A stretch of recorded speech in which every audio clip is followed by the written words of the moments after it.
Bonjour YouTube, bonjour SoundCloud. J'espère que ça va bien, je cherchais mon verre, c'est good. On va discuter, mais d'abord je me sers de l'eau. Hier j'ai vu deux films de l'univers d'ici, et je peux vous dire que j'en ai presque fini avec cet univers d'ici qui commence à me casser les couilles. On va en parler de toute façon, on va en parler. Donc on a vu ensemble Iron Man, Batman, Superman, je les ferai plus tard. Parce que j'ai pas le temps. Euh, on, on les fera. Là, on va parler de Wonder Woman. Étant donné qu'on sait pas, on a fait du Suicide Squad. On va parler de Wonder Woman et Justice League. Alors, j'ai vu Wonder Woman. Excusez-moi, j'avais trop soif. Un petit peu en décalé. Euh, alors, bon, les Amazones, tout ça, Zeus qui a créé. Bon, quand tu t'intéresses vraiment à la mythologie, c'est pas leur but, je sais. Tu vois bien que c'est pas fameux. Mais ça va encore. Donc là, c'est un film sorti en 2017 concentré sur le personnage de Wonder Woman, interprété par la très jolie. Eh ben je sais pas. Eh ben je sais pas. Gal Gadot, très jolie Gal Gadot, Varsano, la mannequin israélienne, qui joue très bien, qui est très forte. Euh, Résumé du film, en gros, on voit Wonder Woman à l'époque de la Première Guerre mondiale, quand on est en 1918. Tout le film est concentré en 1918. Euh, L'armée allemande commence à euh, conclure une armistice, réfléchit à conclure un armistice parce qu'ils n'ont plus de vivre. Elle, c'est une Amazone, donc les Amazones, c'est des plus ou moins humains protecteurs de la Terre en rapport avec la mythologie grecque, qui découvre sur l'île des Amazones un homme qui fuyait la guerre, pas qui fuyait la guerre, qui fuyait les méchants. Et du coup, elle part le rejoindre à Londres pour combattre la guerre en pensant que c'est Hadès, le dieu de la guerre, qui a perpétué ça. Et elle pense que c'est le grand général allemand, j'ai perdu son nom, qui, si elle le tue, les hommes redeviennent bons. Voilà. Ils ont même pas fait de petits résumés. D'habitude, ils font un petit synopsis et gros synopsis.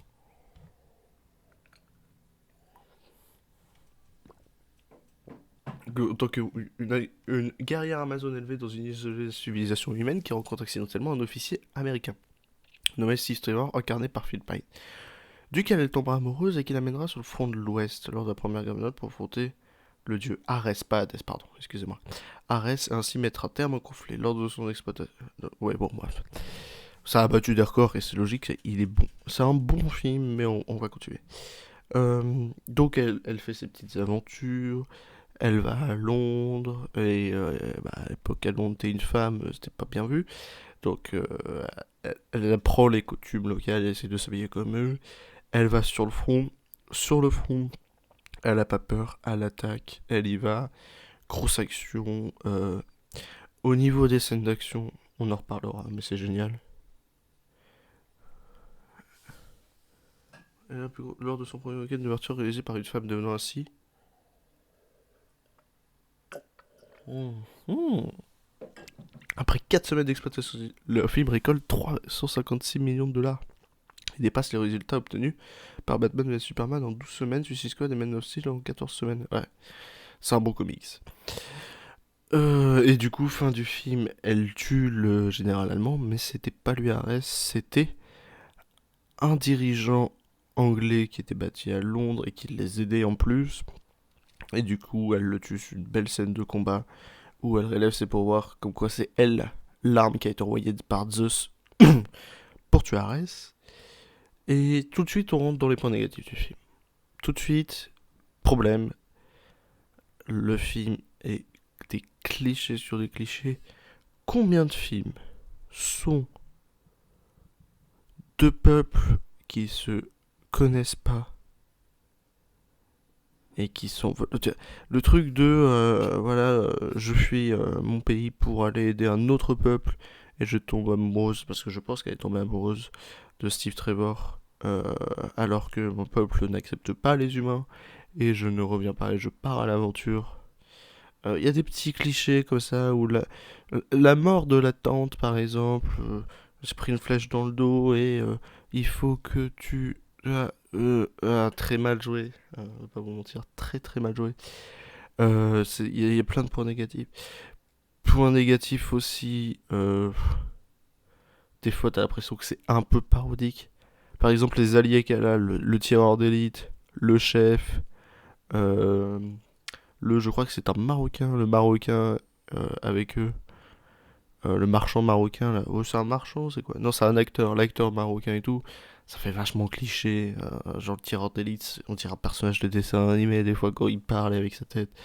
C'est c'est bizarre. Le point positif, parce que j'ai plein de points négatifs, mais c'est des petits cumuls, par exemple. Il y a plein de trucs, genre les notions de pas.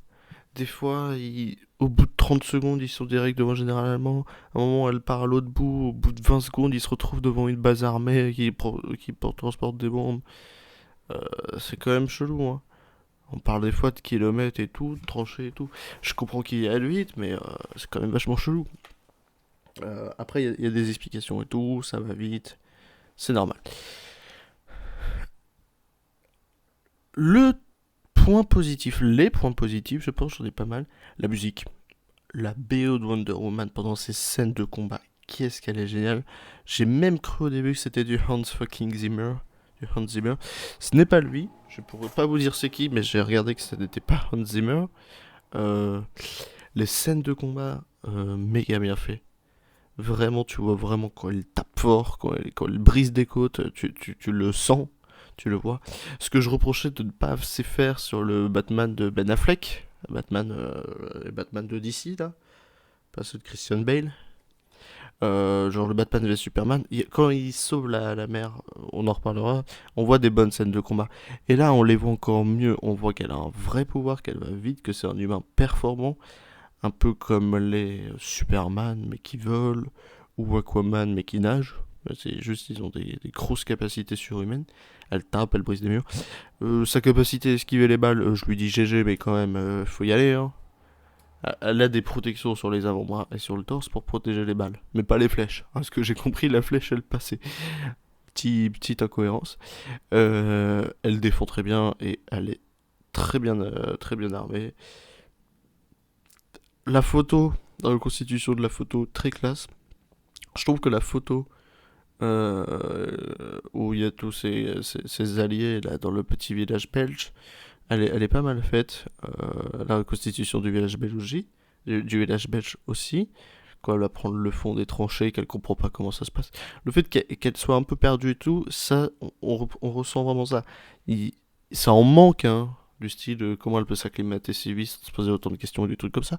Mais le fait qu'elle se dise pourquoi on n'y va pas, pourquoi on va pas le tuer et tout, on comprend qu'elle veut aider mais qu'elle comprend pas trop l'art de la guerre et tout. Ce qui est très bien reconstitué, je trouve. La musique. Allez écouter cette musique, je vous le dis, je vous le répète, la musique. Mon avis sur le film, c'est que c'est une bonne reconstitution de Wonder Woman avec une très bonne actrice, deux très bons acteurs. C'est bien fait. Il a beaucoup d'incohérences, il a beaucoup de nanaritisation. Il y a des fois où tu te dis pas si c'est tiré d'un petit film de nanar, mais certaines fois, ah bah musique Rupert Granson Williams. Certaines fois tu te dis pas est-ce que c'est pas tiré d'un nanar. La scène des Amazones avec la reconstitution de l'histoire, la mort de la tante, euh, le départ à Londres où tu vois vraiment que c'est full clichétisé pour Londres et tout. Euh, voilà, ses convictions ça va. La scène de fin, géniale. C'est-à-dire qu'à la fin, je dis enfin la scène de fin, la dernière bataille, parce que je prends pas les scènes post-combat. Enfin, je les regarde, mais ça se prend pas en compte quand je dis la fin de ça. Quand du coup elle va révéler son pouvoir et combattre Ares, c'est très bien fait. Les explosions sont très bien faites, en fait, au niveau de comment on voit le truc, la superficie du terrain et tout. comment il sauve l'avion, le sacrifice de Steve Trevor. J'attendais pas à ce qu'il se sacrifie. Dès que j'ai compris qu'il y en a un qui devait monter dans l'avion, j'ai compris que ça allait être lui. Et ça a été très bien fait aussi. Elle voit qu'elle s'énerve et qu'elle ressentait de l'amour. En fait, au début, c'est un très grand paradoxe du film, c'est qu'au début, elle sait pas c'est quoi l'amour. Il lui en parle, il dort avec, elle sait pas c'est quoi l'amour. Et elle l'a ressenti tout le long du film. Elle a compris qu'elle l'aimait, mais sans s'en rendre compte parce qu'elle sait pas c'est quoi. Elle savait pas que ce qu'elle avait dans le cœur, c'était de l'amour. C'est bien fait. C'est bien fait. Et puis à la réalisation, Patty Jenkins, qui a sorti déjà des très beaux films, et là sur DC, elle a fait quelque chose de très beau, de très bonnes scènes de combat. Après, je trouve que les autres personnages, les autres alliés, à part Steve Trevor, ont pas été assez mis en avant. Euh, je vous parle du chef, de l'acteur marocain et du tireur d'élite. Ils ont pas été assez mis en avant. Elle les considère comme ses alliés, ses amis, mais on les voit pas assez combattre, on les voit pas assez discuter avec elle et tout. Par rapport à Steve Trevor, je veux dire, c'est une bonne escouade, mais je m'attendais à plus de points de vue sur eux. Je sais que le film est concentré sur Wonder Woman, mais quand même, genre si je voyais une scène dans les tranchées où ils se combattaient, j'aurais déjà mis une plus haute importance à ces personnages. Donc voilà mon avis global du film. La question que je me posais par rapport à ce film, c'est où est-ce que DC, en gros DC, là, leurs 8 films, le DC Universe de 2013 à de 2020, bon, ils ont fait que 8 films. J'attends ce qu'ils fassent mieux, on en a parlé dans Suicide Squad. Où est-ce que DC va se placer au niveau de ses personnages féminins et de leur importance au travers et au long de l'univers DCU? Ils ont bien compris qu'un personnage féminin, parce que ça en manque malheureusement, et que mis en avant comme ça c'est très bien fait, ils ont bien compris qu'un personnage féminin comme ça occuperait une estime et une importance dans l'auditeur et le spectateur très importante.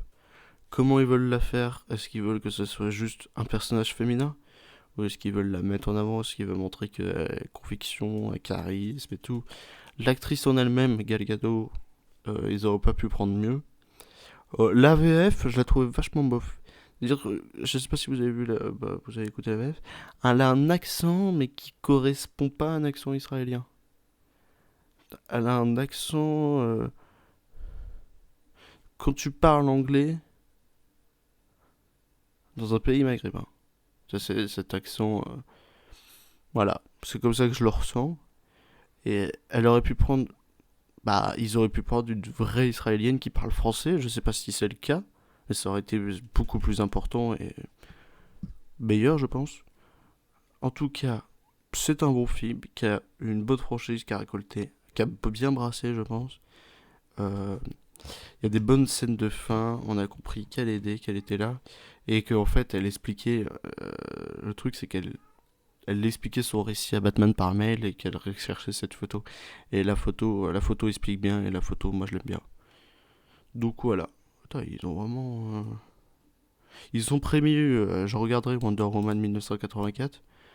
Donc on est en 1984, sachant qu'il là on est en 1918. Donc je sais pas ce qu'ils ont prévu de faire. Je regarderai Wonder Woman 1984.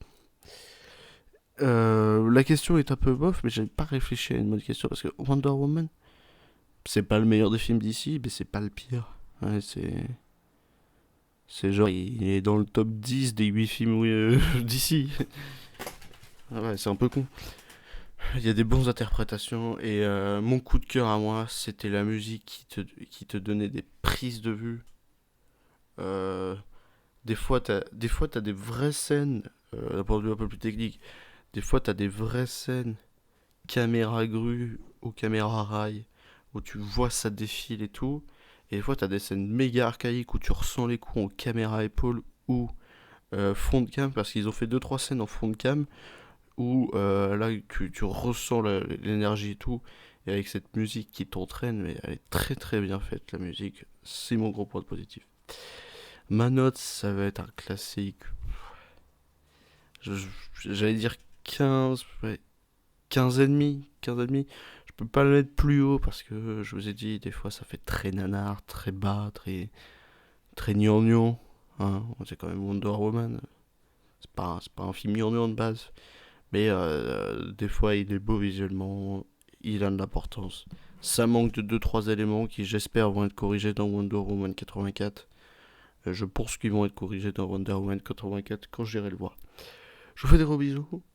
Dans 30 secondes, on fait Justice League pour Twitch. Gros bisous YouTube. Au revoir.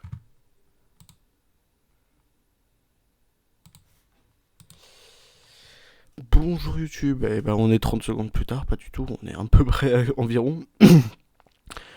On se retrouve pour le je sais plus combien de film de l'univers d'ici. On va tous se les faire l'univers d'ici. Je vais même faire des playlists sur YouTube, on va se débrouiller. Alors, dans l'univers d'AC, on se retrouve avec Justice League, sorti en 2017, qui fait suite à Wonder Woman, Batman vs Superman et Man of Steel. Le Man of Steel, c'est vrai qu'il l'appelait comme ça. Donc, la Ligue des Justiciers, Justice League, réalisée par Zack Snyder, et en production, je pense qu'il y a du Nolan. Hein. Justice League, ou au Québec, la Ligue des Justiciers, sorti en 2017. Donc, intro, date, réalisée, passé, suite, comme je l'ai dit, voilà, parce que j'ai ma petite fiche, intro, date, réalisée, passé, suite, résumé du film, point négatif, point positif, mon avis, la question, les notes. Point négatif, point positif, c'est environ l'un des plus chers jamais produits avec un budget de 300 millions. C'est très très très très très très très cher, avec des recettes s'élevant en 657. Ils ont doublé. C'est un semi-échec, on est d'accord, on est d'accord. Je voulais la cite, l'un des films les plus chers jamais produits avec un budget de 300 millions, avec des recettes s'élevant à 657,9 millions de dollars, je sais que ça va être un semi-échec pour un blockbuster de ce type, contraignant Warner Bros. À arrêter le développement du suite. Je pense pas qu'ils auraient dû arrêter le développement du suite, mais pour un budget aussi haut, et je comprends pas pourquoi le budget est aussi haut que ça, hein, par rapport aux scènes. C'est comme, vous savez, c'est quoi le film le plus cher? C'est Pirates des Caraïbes, La Fontaine de Jouvence. Et je comprends pas pourquoi il est aussi cher. Je vois pas ce qu'on reprocherait à Pirates des Caraïbes, La Fontaine de Jouvence. C'est le pire des Pirates des Caraïbes en plus, mais je comprends pas pourquoi il a coûté près de 500 millions. Sachant que un Avengers, Avengers Endgame coût. Il a coûté 356 millions à Avengers Endgame pour faire des recettes de 2,6 milliards. Et Pirates des Caraïbes, c'est pas 6, 4 coûts. Il a coûté 410 millions pour faire 1 milliard. Alors que le 5, on est après quoi, il a coûté 230 millions. C'est ça qui est assez étonnant. Des fois, t'as des films qui sont chers, mais tu sais pas pourquoi. Justice League. Donc, Justice League, réalisé par Zack Snyder. Donc, suivant. Donc, c'est. On va résumer un peu le film. On retrace, parce qu'à la fin de Batman vs Superman, on avait dossier top secret et on voyait les personnages. On voyait Aquaman, la petite scène de l'eau où Aquaman sort de l'eau. Sachant que je verrai si je fais une critique d'Aquaman qui sort après Justice League, hein, faut pas oublier. Donc Aquaman qui sort de l'eau, là on le voit tout barbu avec sa grosse faux. On voit le cyborg. Alors, le cyborg, j'ai pas trop compris, c'est une expérience avec le cube. Hein. Donc les cubes, on en reparlera. C'est une expérience avec le cube où il devient. Il avait eu des accidents et une maladie. Et du coup, il a eu des transformations euh, métalliques sur lui. Flash. Bien interprété le Flash. Le gamin qui court vite et qui se fait frapper par la foudre. Batman et Superman. Faut arrêter Batman. Et Wonder Woman, hein, bien sûr. Il s'agit de la 5ème production de l'univers cinématographique DC. L'un des plus chers jamais produits, c'est pas faux. Et le contrat doit être pour des raisons. Ah ouais. Ah ouais, je comprends. Coupons la majeure partie du travail de Snyder. Ah ouais, c'est pour ça qu'il dure que 2 heures le film. Il y a eu des petits problèmes, Zack Snyder a eu des problèmes. La version originale est presque 4 heures entièrement réalisée par Zack Snyder, sortira en 2021 sous le sous-titre sur le service HBO Max. Je regarderai la version de 4 heures. Je regarderai la version de 4 heures. Synopsis, les Amazones, les Atlantes et les humains ont combattu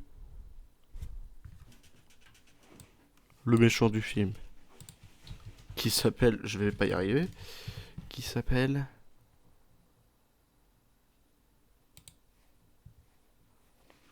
qui s'appelle Steppenwolf. Ils ont combattu à l'époque le méchant du film qui s'appelle Steppenwolf. Les idéologies de Steppenwolf, c'était juste de tout casser, de tout casser, de prendre, de conquérir, de tout détruire. Donc Ben Affleck, qui veut créer ce programme Justice League, recherche des alliés. Il a trouvé Wonder Woman avec qui s'est allié. Malheureusement, Superman est mort et il a trouvé aussi Aquaman, le cyborg et Flash.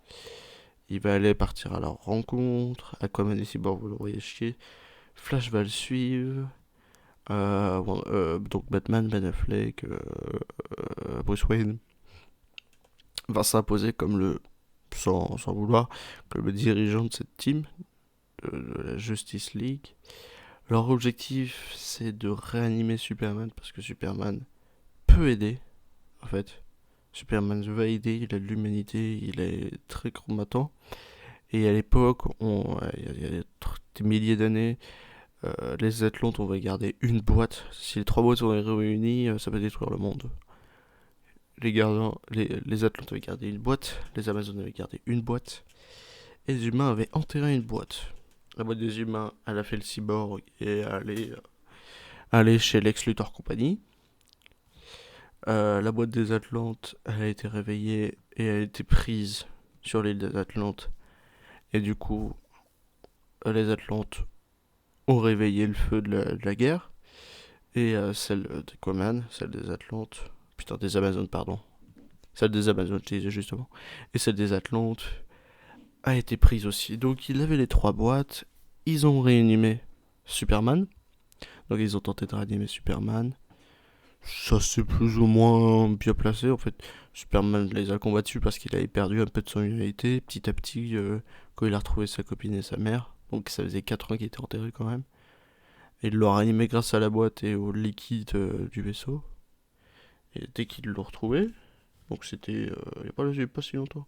Ils l'ont retrouvé, ils l'ont réanimé et puis ils l'ont aidé à la fin. Mais c'était un bel objectif, un peu taré, un peu capillotracté quand même, de leur part, mais c'était bien tenté. Avec beaucoup de reproches.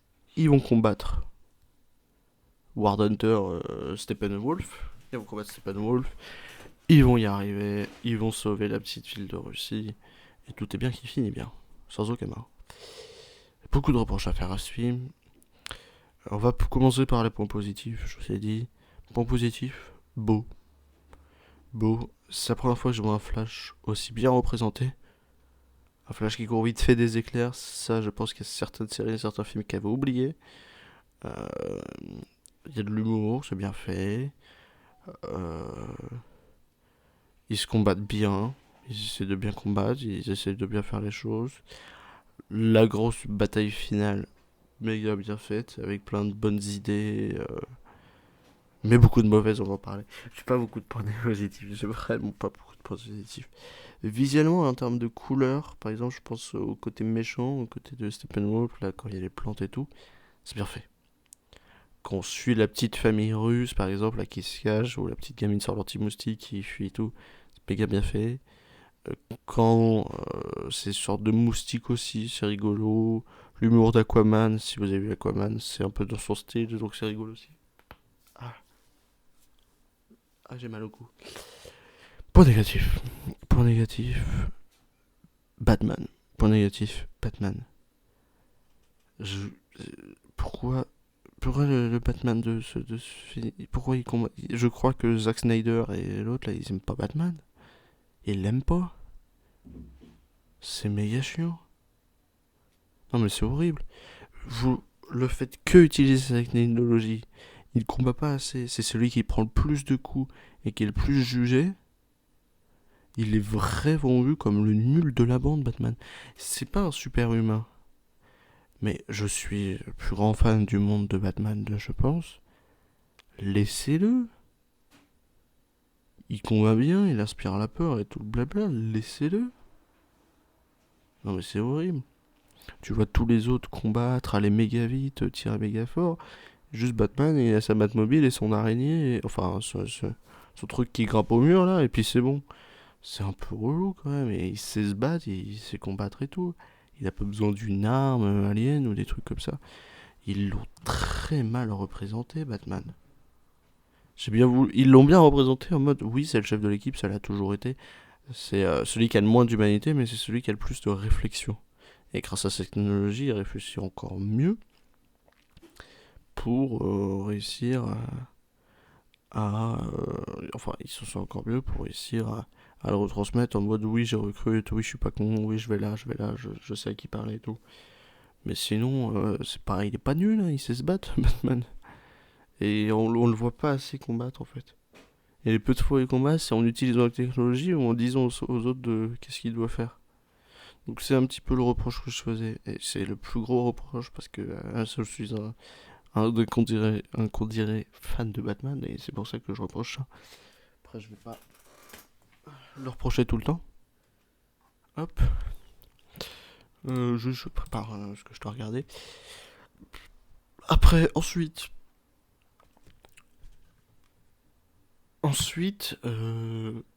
point négatif, c'est les idées que le film veut trop transmettre. Pourquoi forcément réanimer Superman? Pourquoi ils ont pas pu s'en sortir tout seuls? Pourquoi le méchant a cette conviction-là? À quoi ça sert? Comment ça marche? Pourquoi les trois cubes, le cyborg peut faire tout ça et tout? Je pense qu'il devrait faire un film spécialisé sur le cyborg. Un film, un film sur le cyborg. Pardon, excusez-moi. Il devrait faire un film sur le cyborg complet, et aussi un film sur Flash. Flash, j'ai pas besoin de temps de le retransmettre. Le film d'Aquaman, génial. Mais un film sur le cyborg, une compréhension un petit peu plus complète. Déjà qui dure pas assez longtemps le film. 2 heures, merci d'avoir fait une version originale de presque 4 heures. Parce que c'est vrai qu'on comprend pas tout. Et je regarderai cette version fan art Zack Snyder Justice League de 4 heures pour comprendre un petit peu plus. Mais sinon, ouais, il y a beaucoup de reproches à faire sur le film en soi. Petite, mon avis, voilà, mon avis c'est ça. C'est beaucoup de reproches à faire sur le film. C'est un semi-échec. Il est semi-bien, semi-pas bien. Je pense que Justice League s'avère être un semi-échec pour un blockbuster de ce type. C'est ce qu'ils disent et je pense que c'est vrai. Il y a beaucoup de problèmes, il y a beaucoup de trucs un peu chiants sur le film. Ils ont voulu faire bien, mais ils devraient faire 23 films comme MCU pour annoncer quelque chose de vrai. Le DCU a autant de contenu que le MCU, alors il peut faire autant. C'est la question que je me posais.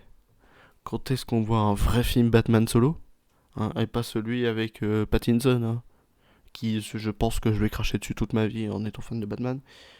Quand est-ce qu'il... Je sais, j'ai compris qu'il voulait pas reproduire Batman parce qu'il y avait déjà ceux de Nolan, qui voulait pas faire concurrence à Nolan, que le Batman vs Superman introduisait déjà très bien, que Ben Affleck dans ce rôle, et je pense que je ferai un top des meilleurs Batman entre Ben Affleck et Christian Bale parce que c'est les deux seuls que je connais, et Pattinson soon, Pattinson bientôt, mais déjà il devrait faire un petit peu plus de liens, prévoir beaucoup de spin-off, il pourrait faire le deux films par an, et la question que je me posais, c'est quand est-ce qu'ils mettent en scène des bons et des vrais super-héros qui font partie de la licence DCU. Un bon film Green Lantern ou un bon film Batman, je l'attends. Ou un Superman 2. Le Man of Steel de 2013 avait très bien marché. Hein. Bon, ils ont attendu 3 ans pour faire une suite, mais il a très bien marché. Donc je vois pas ce qu'on pourrait reprocher euh, à la suite, à sa suite, et comment ça va se passer. Donc on verra ça par la suite, et j'attends du vrai concret pour Justice League, parce que me taper des séries d'ici sur Netflix, ça commence à être chiant. Je veux du film, du blockbuster qui soit beau et tout. On verra à quoi ça ressemble. Et du coup, ma note, malheureusement, ça va être encore une note dans le négatif. Non, écoutez, semi-échec, ça va être un 10. Milieu. Ni bon, ni mauvais, ni bien. C'est une tranche de pain de mie, ce film, quoi. Vraiment, c'est sans les croûtes, hein. C'est une tranche de pain de mie toute lisse, ni nature, ni complète, rien. C'est une tranche de pain de mie. Je m'attends à du mieux. Et on verra du mieux. J'espère. Je vous fais des gros bisous. Ça va se retrouver sur YouTube. Allez, je vous fais des bisous. Gros bisous YouTube. Allez.